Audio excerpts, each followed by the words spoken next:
Hello, I am teacher Poojah from Writers at Work. Today, I would like to share how I would tackle O-level oral questions.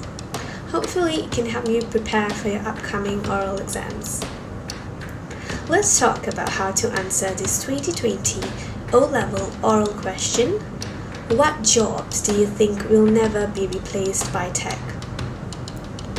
I think jobs that require the authentic human experience and interaction will never be replaced by tech. For example, teachers will never be replaced as technology will not be able to encompass all the abilities of a teacher.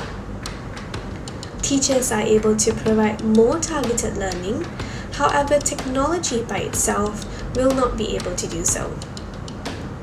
Another job that I think will never be replaced by tech are surgeons.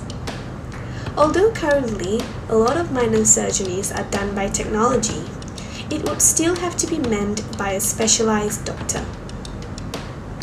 Even though tech will not be able to replace such jobs, I do believe that tech can be used to complement such jobs to improve the efficiency and effectiveness. We've now come to the end of the video. Do remember to incorporate relevant personal experiences in your oral response, and that will help you to impress the examiners. This is teacher Poojah from Writers at Work, and I hope my little demo will help you in preparing for your O-level exams. All the best and goodbye.